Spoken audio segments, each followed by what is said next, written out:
ನಮಸ್ಕಾರ ಎಲ್ರಿಗೂ. ಇದು ನಿನ್ನೆ ವಿಡಿಯೋ ಅಪ್ಲೋಡ್ ಮಾಡೋಕ್ಕೆ ಟೈಮ್ ಆಗಿರಲಿಲ್ಲ, ಹಾಗಾಗಿ ಇವತ್ತು ಅಪ್ಲೋಡ್ ಮಾಡ್ತಾ ಇದ್ದೀನಿ. ನಿನ್ನೆ ಮಧ್ಯಾಹ್ನ ನಮ್ಮ ಮನೆಯವರು ಮಾರ್ಕೆಟಿಂದ ಬರ್ತಾ ಫ್ರೆಶ್ ತರಕಾರಿಗಳನ್ನ ತಂದಿದ್ರು. ರಾತ್ರಿ ಊಟಕ್ಕೆ ಎಲ್ಲ ತರಕಾರಿಗಳನ್ನೂ ಸೇರಿಸಿ ಒಳ್ಳೆ ಸಾಂಬಾರು ಮಾಡೋಣ ಅಂತ ರೆಡಿ ಮಾಡ್ತಾ ಇದ್ದೆ. ಈ ತರಕಾರಿ ಹುಳಿ ಮಾಡೋದಕ್ಕೆ ಇಂಥದ್ದೇ ತರಕಾರಿ ಬೇಕು ಅಂತಿಲ್ಲ, ಯಾವ ತರಕಾರಿ ಇದ್ರೂ ನಡೆಯುತ್ತೆ. ನಾನಿಲ್ಲಿ ಬೀನ್ಸು, ಕ್ಯಾರೆಟು, ಆಲೂಗೆಡ್ಡೆ, ಹೀರೆಕಾಯಿ, ಟೊಮೆಟೊನ ತೊಗೊಂಡಿದ್ದೀನಿ.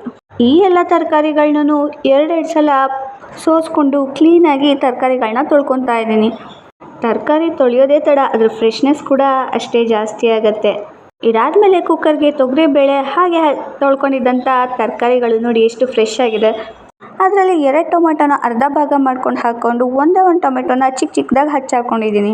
ಇದಕ್ಕೆ 1 ಸ್ಪೂನಷ್ಟು ತುಪ್ಪ ಹಾಗೆ ಒಂದು ಸ್ವಲ್ಪ ಅರಿಶಿನ ಸೇರಿಸ್ಕೊಂಡು ನೀರು ಹಾಕ್ಬಿಟ್ಟು ಕುಕ್ಕರ್ಲಿ ಕ್ಲೋಸ್ ಮಾಡಿ ಬೇಯಕ್ಕೆ ಇಡ್ತಾ ಇದ್ದೀನಿ. ಇದೊಂದು 2 ವಿಷಲ್ ಕೂಗೋಷ್ಟರಲ್ಲಿ ಅಕ್ಕಿ ಕೂಡ ಮೊರಕ್ಕೆ ಹಾಕಿ ಕೇರ್ಕೊಂಡು ಕ್ಲೀನ್ ಮಾಡಿಕೊಂಡು ಅದನ್ನು ಕೂಡ ತೊಳೆದು ಅನ್ನಕ್ಕೂ ಕೂಡ ಹಾಗೆ ಇನ್ನೊಂದು ಸ್ಟವ್ ಆನ್ ಮಾಡಿಬಿಟ್ಟು ಕುಕ್ಕರ್ಲಿ ಕ್ಲೋಸ್ ಮಾಡಿ ಅನ್ನಕ್ಕೂ ಇಟ್ಟಿದ್ದಾಯಿತು. ಈಗ ಸಾಂಬಾರಿಗೆ ರುಬ್ಬೋದಕ್ಕೆ ಅಂತ ಒಂದು ಅರ್ಧ ಹೋಳಷ್ಟು ತೆಂಗಿನಕಾಯಿನ ತುರ್ಕೊಂಡೆ. ಇದ್ರ ಮಧ್ಯ ಕುಕ್ಕರ್ ಕೂಲಾಗಿ ಎಲ್ಲ ರೆಡಿ ಇತ್ತು. ಅದಕ್ಕೆ ಕೈ ಅಳತೆನಲ್ಲಿ ಒಂದು ಸ್ವಲ್ಪ ಕಲ್ಲುಪ್ಪು ಹಾಗೆಯೇ ಒಂದು 3 ಸ್ಪೂನಷ್ಟು ಸಾಂಬಾರು ಪುಡಿ, ಅದರ ಜೊತೆಗೆ ನೆನೆಸಿ ಇಟ್ಕೊಂಡಿದ್ದಂಥ ಹುಣಸೆ ಹಣ್ಣನ್ನ ಕಿವುಚಿ ರಸ ತೆಕ್ಕೊಂಡು ಆ ರಸ ಕೂಡ ಸೇರಿಸ್ಕೊಂಡಿದ್ದೀನಿ. ಈಗ ಮಿಕ್ಸಿ ಜಾರ್ಗೆ ತುರಿದಿರೋ ತೆಂಗಿನಕಾಯಿ ಹಾಕ್ಕೊಂಡು ಅದಕ್ಕೆ ನೀರು ಹಾಕ್ಕೊಂಡು ಕ್ಲೀನಾಗಿ ರುಬ್ಕೊಂಡು ಕಾಯಿ ಹಾಲು ಸಮೇತ ಅದನ್ನು ಸಾಂಬಾರಿಗೆ ಸೇರಿಸ್ಕೊತಾ ಇದ್ದೀನಿ.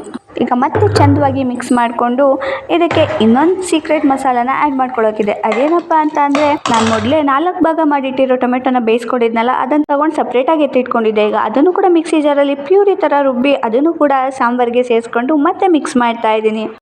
ಸಾಂಬಾರನ್ನ ಹಾಗೆ ಸಣ್ಣ ಸಿಮ್ನಲ್ಲಿ ಕುದಿಯೋಕ್ಕೆ ಅಂತ ಇಟ್ಟು ಈಗ ಸಾಂಬಾರಿಗೆ ಮೇನ್ ಇಂಗ್ರೀಡಿಯೆಂಟ್ ಅಂದರೆ ಕರ್ಬೇವಿನ ಸೊಪ್ಪಲ್ವಾ, ಅದನ್ನು ಕುಯ್ಕೊಂಡು ಹೋಗಿ ತೊಳೆದು ಅದನ್ನು ಸಾಂಬಾರಿಗೆ ಸೇರಿಸ್ಕೊತಾ ಇದ್ದೀನಿ.